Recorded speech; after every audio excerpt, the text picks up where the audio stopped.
البعيد وإظهاره الدين القدسي.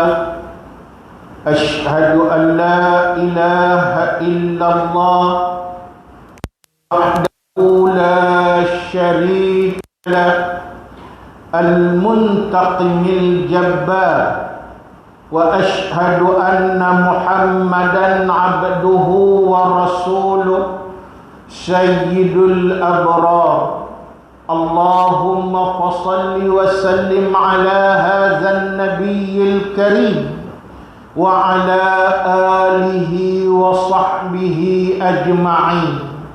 أما بعد فيا عباد الله أوصيكم وإياي بتقوى الله فقد فاز المتقون. Sidang Jumaat yang berbahagia, dalam kesempatan yang begitu berharga ini, ingin sekali saya berpesan kepada diri saya sendiri, seterusnya ikhwatal iman rahimakumullah, perteguhkan ketakwaan kepada Allah Subhanahu wa ta'ala dengan sama-sama kita mengerjakan segala titah perintah Allah dan kemudian meninggalkan segala larangan Allah Subhanahu wa ta'ala. Itulah yang terbaik bagi sesiapa yang menginginkan kemenangan dan kejayaan yang sebenar, yang disebut oleh ulama faza fid darain, berjaya di dua negeri. Yang pertamanya negeri dunia, hidup mendapat keredaan Allah Subhanahu wa ta'ala, dan yang keduanya ialah negeri akhirat, mendapat syurga jannatun na'im, syurga yang penuh dengan kenikmatan daripada Allah Subhanahu wa ta'ala. Malah Allah Ta'ala menyebut bahawa sesungguhnya Allah Ta'ala menjadikan syurga hanyalah untuk hamba-hambanya yang benar-benar bertakwa kepadanya, seperti mana dalam firman Allah yang berbunyi, a'udzubillahi minasyaitonir rajim, tilkal jannatul lati nurithu min ibadina man kana taqiyya, sadaqallahul azim. Itulah dia syurga yang kami jadikan khusus untuk diwariskan hanya kepada hamba-hamba kami, sesiapa yang bertakwa kepada kami, kata Allah Subhanahu wa ta'ala. Ikhwatal iman rahimakumullah, saudaraku yang dirahmati oleh Allah, berbetulan dengan besoknya tarikh 27 Rajab 1444 Hijriyah, ulang tahun kepada satu peristiwa besar yang Allah Ta'ala takdirkan berlaku kepada junjungan besar kita Nabi Muhammad sallallahu alaihi wasallam. Peristiwa perjalanan yang begitu hebat, yang disifatkan sebagai the great voyages, iaitulah perjalanan yang begitu agung, perjalanan yang merentas, iaitulah bumi dan kemudian merentas langit, yakni perjalanan menuju kepada Allah Subhanahu wa ta'ala, iaitulah perjalanan yang disebut sebagai perjalanan dan peristiwa Isra dan juga Mi'raj Nabi sallallahu alaihi wasallam. Maka mimbar pada hari ini ingin mengambil i'tibar, mengupas sedikit hikmah demi hikmah peristiwa ini. Mudah-mudahan ia menjadi pedoman kepada kehidupan kita pada hari ini untuk menjadi manusia yang hebat dan manusia yang terbaik di sisi Allah Subhanahu wa ta'ala. Ikhwatal iman rahimakumullah, saudaraku yang dirahmati oleh Allah Subhanahu wa ta'ala. Allah Ta'ala menyebut dalam surah Al-Isra ayat yang pertama, a'udzu billahi minasyaitonir rajim, subhanalladzi asra bi'abdihi lailan minal masjidil haram ilal masjidil aqsa alladzi barakna hawlahu linuriyahu min ayatina innahu huwas sami'ul basir. Sadaqallahul azim. Maha suci Tuhan yang telah memperjalankan hamba-Nya pada waktu malam bermula daripada Masjidil Haram Makkatul Mukarramah menuju kepada Masjidil Aqsa yang diberkati tanah di sekelilingnya untuk memperlihatkan tanda-tanda kekuasaan kami, yakni tanda-tanda kekuasaan Allah Subhanahu wa ta'ala. Sesungguhnya Allah Ta'ala Maha Mulia, Maha melihat. Sidang hadirin yang dirahmati oleh Allah Ta'ala sekalian. Jadi inilah dalil kepada peristiwa Isra dan Mi'raj Nabi sallallahu alaihi wasallam. Maka ulama menyimpulkan bahawa iaitulah peristiwa besar dan peristiwa agung ini membawa beberapa hikmah untuk menjadi panduan. Antaranya disebut oleh pelbagai ulama ada 3 hikmah utama peristiwa Isra dan Mi'raj Nabi sallallahu alaihi wasallam. Hikmah yang pertama iaitulah litasbih. Apakah yang dimaksudkan dengan litasbih? Litasbih dengan maknanya untuk memantapkan. Artinya untuk memantapkan keimanan, memantapkan ketakwaan, memantapkan ketaatan pada Allah Subhanahu wa ta'ala, terutamanya kepada para sahabat radhiyallahu alaihim ajma'in yang disebut dengan al-asabiqun al-awwalun, generasi pertama yang memeluk Islam di atas muka bumi Allah Subhanahu wa ta'ala, termasuk memantapkan keimanan semua umat manusia yang beriman sehinggalah hari kiamat. Sebab itu apabila kita sebut proses untuk memantapkan, tentulah satu proses penting perlu dilalui, iaitulah diuji dan kemudian iaitulah diberi pelbagai ujian daripada Allah Subhanahu wa ta'ala.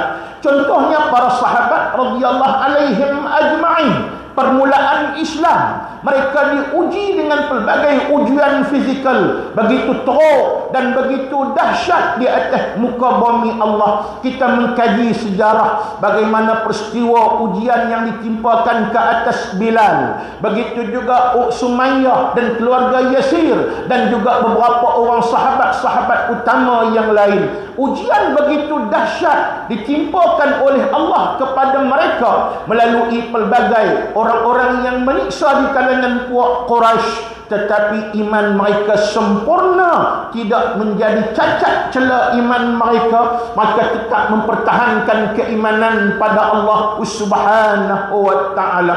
Ujian fizikal lulus, kemudian ujian mental, iaitulah sesungguhnya bahawa hakikat permulaan mereka sentiasa diuji dengan pemulauan dan juga pujukan dan sebagainya. Lulus di atas muka bumi Allah Subhanahu wa ta'ala. Maka satu perkara lagi yang perlu mereka tempuhi, iaitulah ujian yang melihat dan yang melibatkan pelbagai sudut, termasuk iaitulah pemikiran dan sebagainya. Satu peristiwa besar yang cukup sukar untuk diterima akal di atas muka bumi Allah Subhanahu wa ta'ala.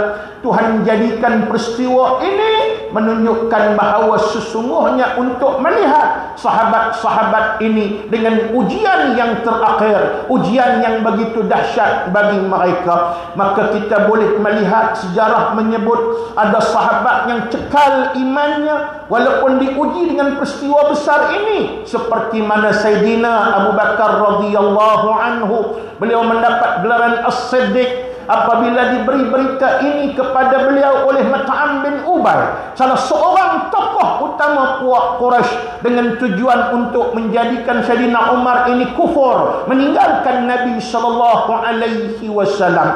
Maka apa jawab Sayyidina Abu Bakar radhiyallahu anhu? Jangan kata Muhammad pergi Baitul Maqdis malam ni dia balik. Kalau dia naik ke langit menghadap Allah pun aku tetap percaya, kerana aku tidak pernah mendengar satu kalimah bohong pun daripada lidah Nabi sallallahu alaihi wasallam. Disebabkan peristiwa itu dia mendapat gelaran As-Siddiq. Tetapi ada juga di kalangan orang yang dah beriman menjadi kufur kembali pada Allah Subhanahu wa ta'ala.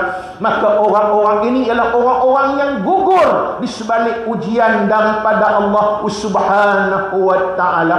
Begitulah pedoman pada kita.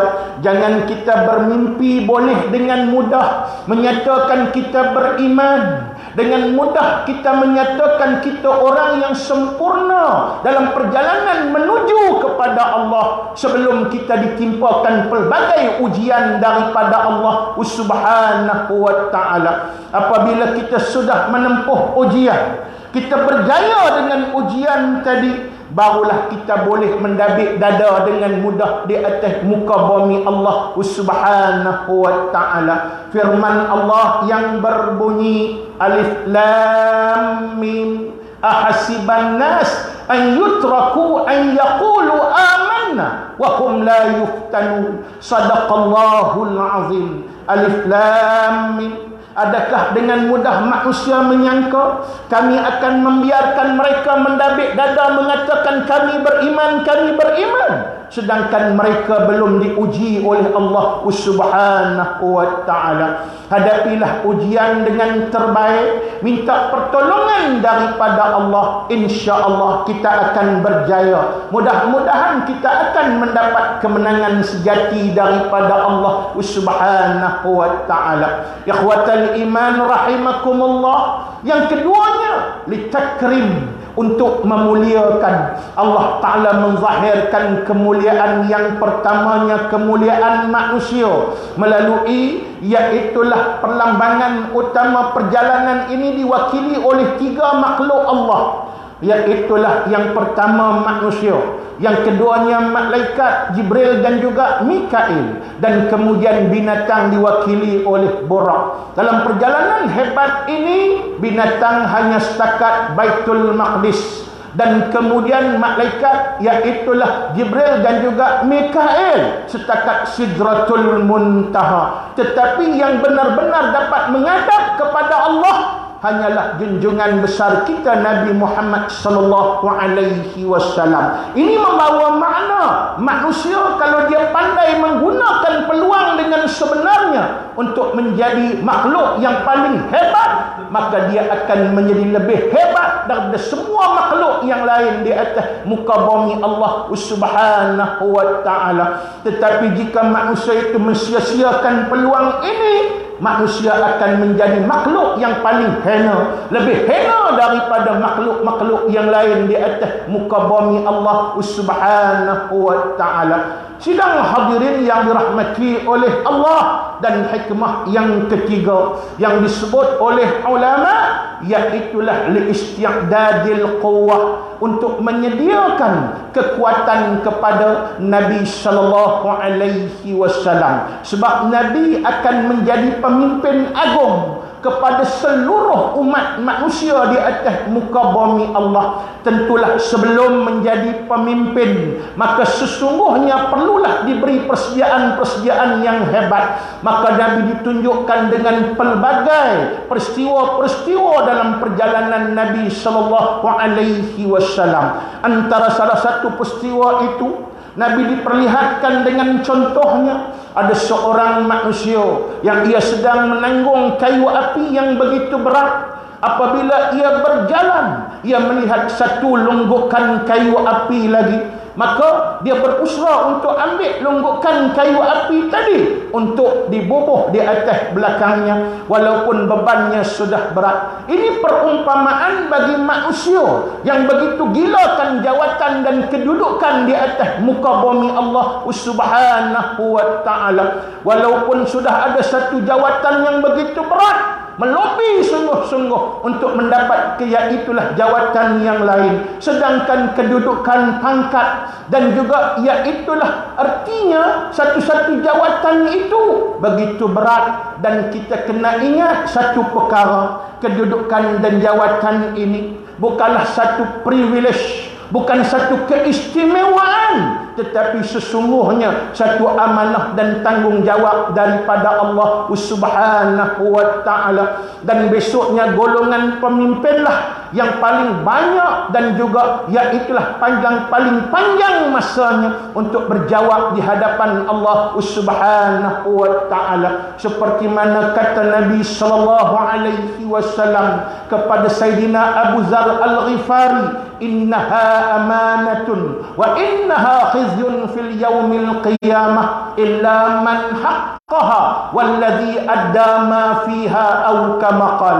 Sesungguhnya jawatan kedudukan pangkat itu merupakan satu amanah dan akan menjadikan orang yang adanya akan menjadi menyesal sungguh-sungguh di akhirat Allah Subhanahu wa taala, kecuali mereka yang benar-benar berhak dan kemudian menunaikan tanggungjawab seperti mana yang telah diberi amanah oleh Allah Subhanahu wa taala. Sidang hadirin yang dirahmati oleh Allah, inilah dia 3 kesimpulan hikmah yang disebut oleh ulama bagi peristiwa Isra dan Mi'raj Nabi sallallahu alaihi wasallam. Mudah-mudahan kita dapat belajar dengan ibrah perjalanan yang hebat ini juga untuk membentuk diri kita menjadi manusia yang benar-benar dirahmati dan diridai oleh Allah Subhanahu wa taala. Qala Allah ta'ala fil Qur'anil Aziz, a'udzu billahi minasy syaithanir rajim. Waltakum minkum ummatun yad'una ilal khair wa ya'muruna bil ma'ruf wa yanhauna 'anil munkar wa ulaika humul muflihun. Shadaqallahul azim. Dan hendaklah ada di kalangan kamu satu kumpulan manusia yang sentiasa menyeru kepada kebaikan, menyuruh manusia yang lain melakukan yang ma'ruf, mencegah manusia daripada melakukan yang mungkar. Mereka itulah orang-orang yang benar-benar berjaya di dunia dan di akhirat. Barakallahu li wa lakum fil Qur'anil azim wa nafa'ani wa iyyakum bima fihi minal ayati wa dzikril hakim wa taqabbala minni wa minkum tilawatah innahu huwas sami'ul alim. Aqulu qawli hadza wa astaghfirullahal azim li wa lakum wa lisairil muslimina wal muslimat wal mu'minina wal mu'minat fastaghfiruh faya fawzal mustaghfirin wa ya najatat taibin. Allahumma salli wa sallim ala sayyidina Muhammad wa ala alihi wa sahbihi wa barik wa sallim wa radiyallahu tabaraka wa ta'ala an kulli salati wa rasulillah.